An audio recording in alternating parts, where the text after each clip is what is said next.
আমি কুমিল্লাতে থাকতে এক হিন্দু দোকান থেকে মুদির সদাই করতাম আর কি, মুদি আইটেমটা কিনতাম। অন্য মুসলিমদের ওখানে কেন যেতাম না, মানে একবার তার দোকানে যাওয়ার পরে এত ভালো আচরণ, এত তার সুন্দর ডিলিংস, আমাকে সে মুগ্ধ করেছে। তো বাধ্য হয়ে একে আর বাদ দিতে পারি নাই। বাজারে গেলেই আমি এর কাছ থেকে সদাইটা নিয়ে নিতাম। তো এই যে আমার মুগ্ধতা, তার সততা দেখে, তার নিষ্ঠা দেখে, এটার কি আমার হাত আছে? হৃদয়ের উপরে তো আমার হাত নাই। এজন্য ইসলাম সহজাত যে ভালোবাসাটা তৈরি হয় অন্যের প্রতি, এটাতে বাধা দেয় না। আমার কাছে সবচেয়ে বেশি ভালো লাগে যে অনেক বিধর্মী ভাইরা আমার সাথে কথা বলতে আসে। এয়ারপোর্টে বিভিন্ন জায়গায় অনেক হিন্দু ছেলেরা দৌড়ে আসে, বলে হুজুর আপনার সাথে একটা সেলফি তুলবো। অন্যদেরকে না করলেও এদেরকে আমি না করি না। আমি বলি যে হ্যাঁ তোলো, যত মনে চায় তোলো। এই তো গত পরশু বোধহয় বুকিট বিনতাং এরিয়াতে আমার একটা কাজ ছিল, হঠাৎ এক ছেলে দৌড়ে আসছে, দেখে বলতেছে হুজুর একটু গ্লাসটা নামা। তো গ্লাস নামালাম, বলতেছে আমি কি বড়ুয়া যেন বললো, বড়ুয়া। তো বলতেছে আমি বৌদ্ধ ধর্মের, বাড়ি কোথায়? কক্সবাজার। তো কি করো? এখানে কাজ করি। তো বলে আমি বৌদ্ধ হলেও আপনার আলোচনা সব শুনি আমি। এতক্ষণ তো দলিল দিলাম, এবার কিছু কমন সেন্স বলি। এটা কমন সেন্সও আমাদের বলে যে আমাদের যেই ন্যাচারাল লাভ, ভালোবাসা, এইটা আমরা আটকাবো কিভাবে? এটা তো আটকানোর সুযোগ নাই। সহজাত ভালোবাসা যেটা এমনি মন থেকে আসে। সিম্পলি একটা উদাহরণ দিয়ে বলি, আল্লাহ রাসূল সাল্লাল্লাহু আলাইহি ওয়াসাল্লামের চাচা আবু তালেব, উনি কি ইসলাম ধর্ম গ্রহণ করেছিলেন? জানেন আপনারা? উনি কিন্তু ইসলাম ধর্ম গ্রহণ করেনি, মুশরিক ছিলেন। কি ছিলেন? শিরকের উপরে ইন্তেকাল করেছেন। এমনকি মৃত্যুর বিছানায় আল্লাহ রাসূল সাল্লাল্লাহু আলাইহি ওয়াসাল্লাম যে বললেন, চাচা একবার শুধু বলেন আশহাদু আল্লা ইলাহা ইল্লাল্লাহ ওয়া আশহাদু আন্না মুহাম্মাদান আবদুল্লাহি ওয়া রাসূলুহু, বাকিটা আমি আল্লাহর সাথে বুঝবো, শুধু একবার এটা আপনি আমাকে বলেন। কারণ আজীবন রাসূল সাল্লাল্লাহু আলাইহি ওয়াসাল্লামকে শেল্টার দিয়েছিলেন উনি, আর্থিক shelter, financial shelter, political shelter, social shelter. মানে নিজের বাবা যেরকম সন্তানকে আগলে রাখে, রাসূল সাল্লাল্লাহু আলাইহি ওয়াসাল্লামের চাচা আবু তালেব আগলে রেখেছিলেন, কিন্তু ইসলাম ধর্ম গ্রহণ করেননি। তো রাসূল সাল্লাল্লাহু আলাইহি ওয়াসাল্লাম এই চাচাকে অনেক ভালোবাসতেন। তো রাসূল সাল্লাল্লাহু আলাইহি ওয়াসাল্লাম যে ভালোবাসতেন, এটা কি অপরাধ ছিল? কারণ এটা সহজাত ভালোবাসা, এটা এমনিতেই চলে আসে। উনি মুশরিক ছিলেন, কিন্তু রাসূল সাল্লাল্লাহু আলাইহি ওয়াসাল্লাম অত্যন্ত ভালোবাসতেন। রাসূল সাল্লাল্লাহু আলাইহি ওয়াসাল্লামের প্রথম বিয়েটা আম্মা জান খাদিজাতুল কুবরা রাদিয়াল্লাহু তাআলা আনহার সাথে উনি নিজে পড়িয়েছেন, উনি নিজে খুতবা দিয়েছেন। বিয়ের মোহরানাটা নিজ পকেট থেকে আদায় করে দিয়েছেন। সুবহানাল্লাহি ওয়া বিহামদিহি। তো তাহলে আমরা কমন সেন্সে বুঝি যে সহজাত ভালোবাসা, ভালো লাগা, এটাতে কোনো দোষ নাই। যেমন আপনার ক্লাসমেট থাকতে পারে, হিন্দু ক্লাসমেট, যারা চাকরি করেন, কলিগ থাকতে পারে, বৌদ্ধ কলিগ থাকতে পারে না? তো সে বৌদ্ধ, সে হিন্দু বিদায় কি আপনি আর চোখে তাকাবেন তার দিকে? সেও তো মানুষ, সেও কি মানুষ। সবার বাবা মা আদতে কিন্তু একজন, আদম আর হাওয়া। ঘুরে ফিরে কিন্তু আমরা ওই বড় বিগ ফ্যামিলির part of the big family. কি বলেন?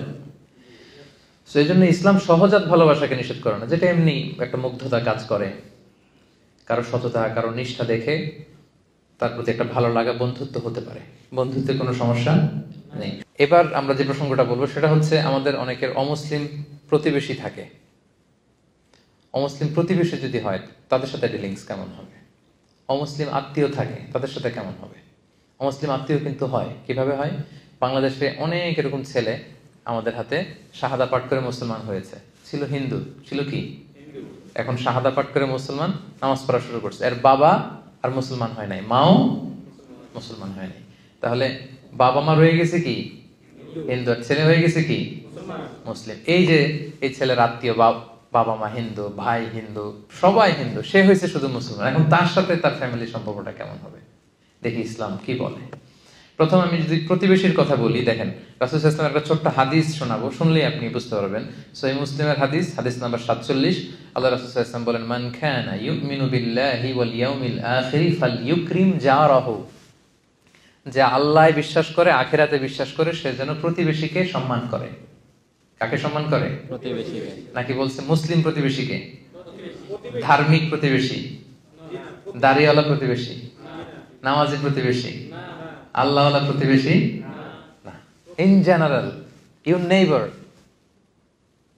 if you believe in God and the hereafter, you are supposed to respect your neighbor.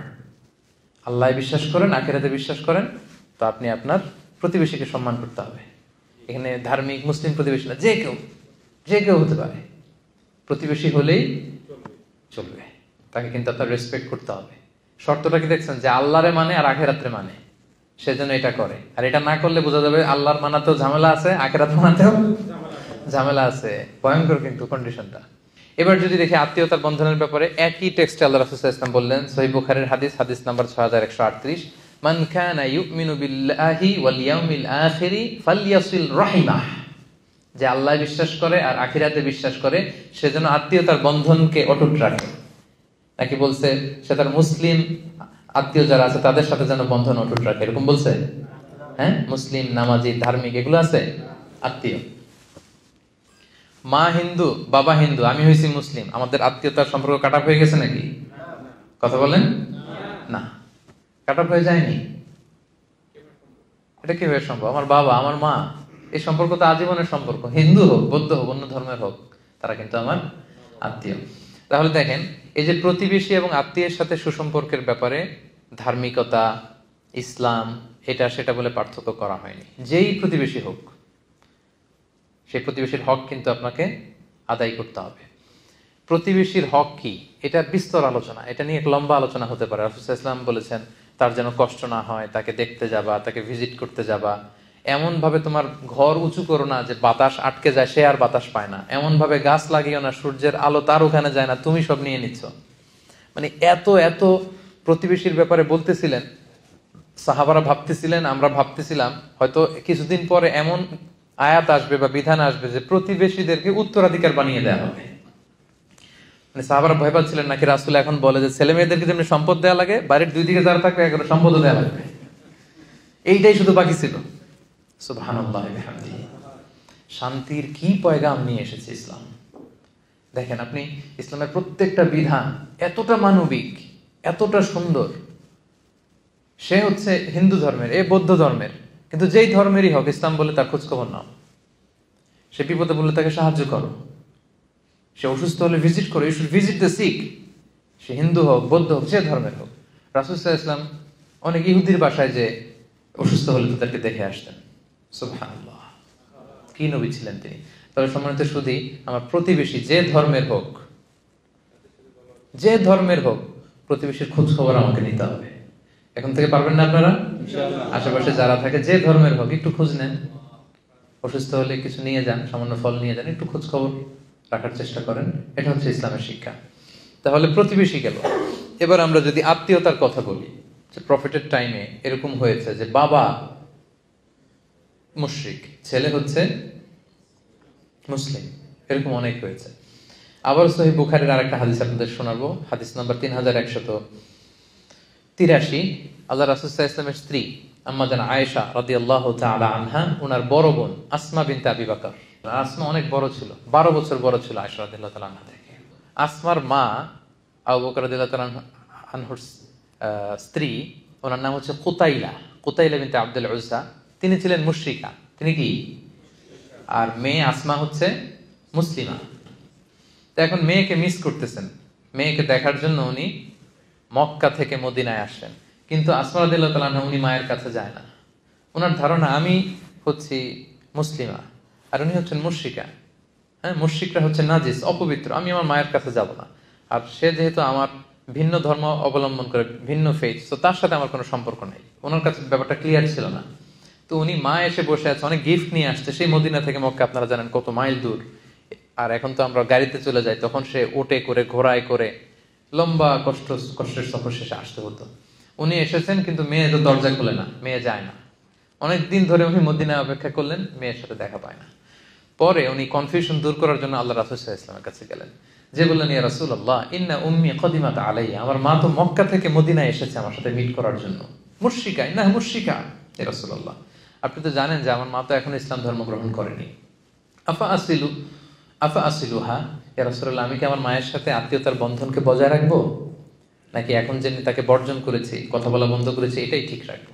আল্লাহ রাসূল সাল্লাল্লাহু আলাইহি ওয়াসাল্লাম বললেন, হ্যাঁ অবশ্যই, নাম সিলিহা, বজায় রাখবে মানে অবশ্যই অবশ্যই অবশ্যই তুমি তোমার মায়ের সাথে আত্মীয়তার বন্ধনকে অটুট রাখবে। যাও, আচ্ছা তুমি যাও, তোমার মায়ের সাথে দেখা করো, আত্মীয়তার বন্ধনকে তুমি মিলিয়ে রাখো, এটাকে কখনো কাট অফ করা যাবে না। সুবহানাল্লাহ বিহামদিহি।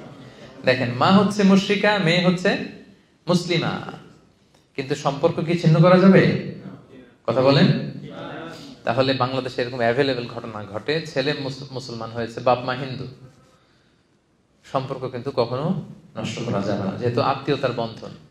মা বাবার সেবা করতে হবে, যদিও মা বাবা হিন্দু, মা বাবাকে প্রতি মাসে ন্যায়সঙ্গতভাবে যে খরচ দেওয়া দরকার সেটা দিতে হবে, তাদের খোঁজ খবর রাখতে হবে। ভাই বোনের যে হক, এই হকগুলো কিন্তু ঠিকই আদায় করতে হবে। তাহলে ভিন্ন ধর্মাবলম্বী যদি আমার প্রতিবেশী হয়, প্রতিবেশীর যে হক অন্য ধর্মের হলেও একই হক। আত্মীয় যদি ভিন্ন ধর্মেরও হয়, তাহলে আত্মীয়তার সম্পর্কের ব্যাপারটা মুসলিম হলে যেরকম, অমুসলিম হলেও একই রকম। তাহলে সেখানে স্বাভাবিক বন্ধুত্ব না, অমুসলিমদের সাথে প্রথমে তো জানলাম বন্ধুত্ব, ফ্রেন্ডশিপ হতে পারে, কিন্তু প্রতিবেশী হলে এটার গভীরতা আরো বেশি, আত্মীয় হলে গভীরতা আরো।